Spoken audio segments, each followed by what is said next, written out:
Hello বন্ধুরা, আপনার একজন এস বাংলা ইউটিউব চ্যানেল। তো বন্ধুরা, ইতিমধ্যে কিন্তু বাংলা আবাস যোজনা সুবিধাভোগীদের জন্য নিয়ে আসলাম একটি গুরুত্বপূর্ণ আপডেট। তো বন্ধুরা, ইতিমধ্যে কিন্তু বাংলা বাড়ির টাকা অনেকেই পান না।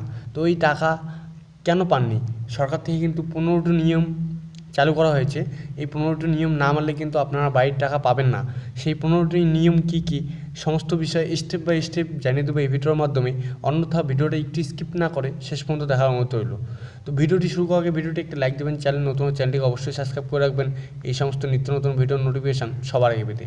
তো বন্ধুরা, ইতিমধ্যে আপনারা দেখতে পাচ্ছেন যে হেডলাইনে কিন্তু বলা হয়েছে বাড়ি তৈরির 1,20,000 টাকা কারা পাবে কারা পাবে না চেক করুন। অর্থাৎ এখানে কিন্তু বলা হয়েছে যে বাড়ি তৈরির টাকা 1,20,000 টাকা কারা পাবে না চেক করুন। তো দেখে নেব যে কারা কারা এই বাড়ির টাকা পাবে না, এবং সরকার থেকে যে 15টি নিয়ম চালু করা হয়েছে, এই 15টি নিয়ম না মানলে কিন্তু আপনারা টাকা পাবেন না। সেই 15টি নিয়ম কী কী, সমস্ত কিছু আমরা দেখে নেব এই ভিডিওর মাধ্যমে। তো বন্ধুরা, প্রথমত কিন্তু বলা হয়েছে অবশেষে পশ্চিমবঙ্গবাসী বাংলার বাড়ি প্রকল্পের বাড়ির তৈরির টাকা পেতে চলেছে। পশ্চিমবঙ্গ সরকারে বাংলা আবাস যোজনা সম্প্রতি বেশ কিছু গুরুত্বপূর্ণ পরিবর্তন আনা হয়েছে। তারপর কিন্তু বলা হয়েছে 2024 সালে 21শে অক্টোবর থেকে 30শে অক্টোবর পর্যন্ত রাজ্য জুড়ে একটি সমীক্ষা পরিচালিত হবে, যার মাধ্যমে যোগ্য উপভোক্তাদের তালিকা চূড়ান্ত করা হবে। তবে এবারে প্রকল্পের নতুন কিছু নিয়ম ও শর্ত প্রয়োজন করা হয়, যা প্রকল্পকে আরও স্বচ্ছ ও নির্ভুল করতে সাহায্য করবে। তারপর কিন্তু বলা হচ্ছে নতুন শর্ত, মুচলেখা বাধ্যতামূলক। অর্থাৎ এখানে কিন্তু বলা হয়েছে নতুন শর্ত হচ্ছে মুচলেখা বাধ্যতামূলক, হেডলাইনে কিন্তু বলা হয়েছে। তো তারপর দেখে নেব যে কী বলা হয়েছে, যাদের নাম চূড়ান্ত তালিকায় থাকবে তাদের এখন বাড়ি নির্মাণের টাকা পেতে হলে একটি মুচলেখা জমা দিতে হবে। অর্থাৎ এখানে কিন্তু বলা হয়েছে যাদের নাম চূড়ান্ত তালিকায় থাকবে তাদের বাড়ি পাওয়ার জন্য কিন্তু একটি মুচলেখা জমা দিতে হবে। তারপর কী বলা হয়েছে দেখে নেব, এই মুচলেখায় উপভোক্তাকে প্রতিশ্রুতি দিতে হবে যে সরকার থেকে দেওয়া অর্থ শুধুমাত্র বাড়ি তৈরির কাজে ব্যবহার হবে, অন্য কোনো কাজে নয়। অর্থাৎ এইখানে কিন্তু বলা হয়েছে এই মুচলেখা প্রতিশ্রুতি দিতে হবে, আর বলা হয়েছে যে সরকার থেকে দেওয়া অর্থ শুধুমাত্র বাড়ির কাজে ব্যবহার করতে হবে। তারপর কিন্তু বলা হয়েছে মুচলেখা না দিলে উপভোক্তারা এই সুবিধা থেকে বঞ্চিত হবেন। অর্থাৎ এখানে কিন্তু বলা হয়েছে মুচলেখা যদি আপনারা না দেন তাহলে কিন্তু আপনারা এই সুবিধা থেকে বঞ্চিত হবেন। তারপর কিন্তু বলা হচ্ছে এছাড়াও প্রতিটি উপভোক্তাকে একটি UDIN unique document identification number দেওয়া হবে, যা দ্বারা তাদের নির্মাণ কার্যক্রম পর্যবেক্ষণ করা হবে। তারপর কিন্তু বলা হচ্ছে মুচলেখার প্রয়োজনীয়তা কেন।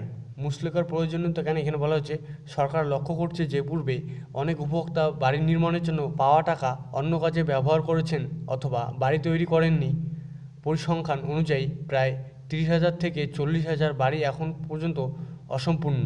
এই ধরনের অপব্যবহার রোধ করতে সরকার এবার মুচলেখা বাধ্যতামূলক করেছেন, যেখানে উপভোক্তারাই লিখিতভাবে জানাবেন যে প্রাপ্ত অর্থ শুধুমাত্র বাড়ি তৈরির কাজে ব্যয় হবে। অর্থাৎ এখানে কিন্তু বলা হয়েছে যে প্রাপ্ত অর্থ শুধুমাত্র বাড়ি তৈরির কাজে ব্যয় হতে হবে। মুচলেখা জমা দেওয়ার পরেই প্রথম কিস্তি 60,000 টাকা প্রদান করা হবে। অর্থাৎ মুচলেখা জমা দেওয়ার পরে কিন্তু আপনাদের প্রধান কিস্তি 60,000 টাকা দেওয়া হবে। তারপর বলা হয়েছে অর্থ বিতরণের প্রক্রিয়া। বাংলা আবাস যোজনা উপভোক্তাদের মোট 1,20,000 টাকা প্রদান করা হয়, যা 3টি ধাপে ভাগ করে দেওয়া হয়। প্রথম ধাপে কিস্তি 60,000 টাকা ডিসেম্বরে 2024, তারপর দ্বিতীয় কিস্তি 40,000 টাকা, তৃতীয় কিস্তি 20,000 টাকা, অর্থাৎ 1,20,000 টাকা। তারপর বলা হয়েছে এই অর্থ সরাসরি উপভোক্তাদের ব্যাঙ্ক অ্যাকাউন্টে স্থানান্তর করা হবে। তারপর কিন্তু বলা হচ্ছে কারা সার্ভে করবেন, অর্থাৎ কারা সার্ভে করবেন আপনাদের বাড়িতে। তো এখানে বলা হচ্ছে এবার সার্ভে পরিচালনায় জন্য সিভিক ভলেন্টিয়ার, আশাকর্মী, অঙ্গনারী কর্মী বা শিক্ষকদের যুক্ত করা যাবে না। প্রতিটি গ্রাম পঞ্চায়েত অনুযায়ী কমপক্ষে 3 জন সরকারি আধিকারিক সার্ভে করবে। অর্থাৎ এখানে কিন্তু বলা হয়েছে যে কোনো ভলেন্টিয়ার বা সিভিক বা আশাকর্মী এরা কিন্তু সার্ভে করবে না।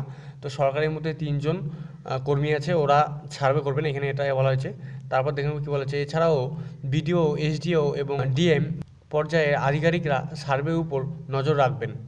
স্থানীয় থানার ওসি সার্ভে চলাকালীন উপস্থিত থাকবেন এবং প্রয়োজন অনুযায়ী তথ্য যাচাই করবেন। এখানে কী বলা হয়েছে আশা করি বুঝতে পারছেন। তারপর দেখুন কী বলা হয়েছে ইউডিআইএন কি। তো এখানে বলা হয়েছে প্রত্যেক উপভোক্তাকে একটি UDIN unique document identification number দেওয়া হবে, যা বাড়ি নির্মাণের পর্যবেক্ষণের জন্য ব্যবহার করা হবে। এই নম্বরে সাহায্য আধিকারিকরা উপভোক্তাদের কার্যক্রম পর্যবেক্ষণ করতে পারবেন এবং নিশ্চিত করবেন যে বরাদ্দকৃত অর্থ সঠিকভাবে ব্যবহার হচ্ছে।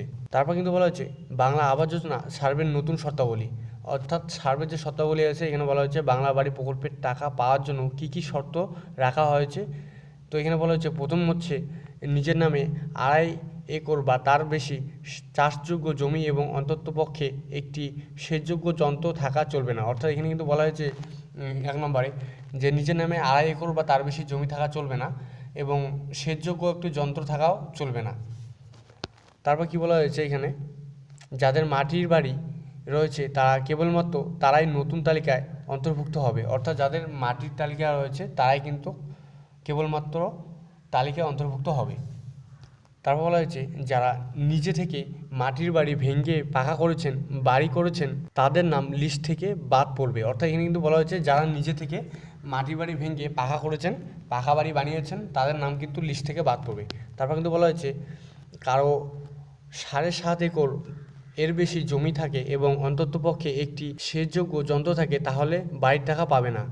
তারা বলেছে তালিকা তৈরিতে কোনো সুপারিশ মানা হবে না। অর্থাৎ বলা হয়েছে তালিকা তৈরিতে কোনো সুপারিশ মানা হবে না। তারপর বলা হয়েছে যারা ইতিমধ্যে পাকা বাড়ি করে নিয়েছেন কিন্তু আগে থেকে প্রকল্পের লিস্টে তাদের নাম আছে, তারা লিস্ট থেকে বাদ পড়বেন। তারপর বলা হয়েছে উপভোক্তাদের ট্র্যাক্টর বা পাওয়ার টিলার থাকলে টাকা পাবে না। অর্থাৎ যাদের বাড়িতে ট্র্যাক্টর বা পাওয়ার টিলার আছে তারা কিন্তু টাকা পাবে না। তারপর বলা হচ্ছে পরিবারের কোনো সদস্য যদি মাসে 15,000 টাকা রোজগার করে তাহলে সেই পরিবার টাকা পাবে না। তারপর কি বলা হয়েছে উপভোক্তারা যদি নমিনি ছাড়া মারা যায় তাহলেও টাকা দেবে না। তারা বলা হচ্ছে পরিবারে কেউ সরকারি চাকরি করলে বাড়ির টাকা দেবে না। নিজের নাম 5 একর বা তার বেশি 2 ফসলি বা 3 ফসলি চাষযোগ্য জমি থাকলে টাকা পাবে না। উপভোক্তা যদি অন্য জায়গায় স্থানান্তরিত হয়ে থাকে তাহলেও টাকা দেবে না। উপভোক্তা 3 চাকা বা 4 চাকার গাড়ি থাকলে তাহলেও টাকা বন্ধ। মাছ ধরার বোট থাকলে টাকা দেবে না। কারো 7.5 একর এর বেশি জমি থাকলে এবং অন্ততপক্ষে একটি সেচযোগ্য যন্ত্র থাকে তাহলেও টাকা দেবে না। অর্থাৎ এখানে 15টি নিয়ম কী কী বলছে আশা করি আপনারা বুঝতে পেরেছেন যে কেন আপনাদের ব্যাঙ্ক অ্যাকাউন্টে টাকা ঢোকে না বা আপনাদের বাড়ির টাকা পান না। আশা করি আপনারা বুঝতে পেরেছেন যে এই 15টি নিয়ম মানলে কিন্তু আপনারা অবশ্যই টাকা পাবেন এবং না মানলে কিন্তু আপনারা আপনাদের ব্যাঙ্ক অ্যাকাউন্টে এই টাকা পাবেন না, বাংলা বাড়ির টাকা পাবেন না। আশা করি আপনার ভিডিওটা উপকারে এসেছে। তো ভিডিওটি যদি একটু উপকারে এসে থাকে ভিডিওটি একটু লাইক দেবেন, চ্যানেল নতুন চ্যানেলটিকে অবশ্যই সাবস্ক্রাইব করে রাখবেন এই সমস্ত ভিডিওর নোটিফিকেশান সবার আগে পেতে।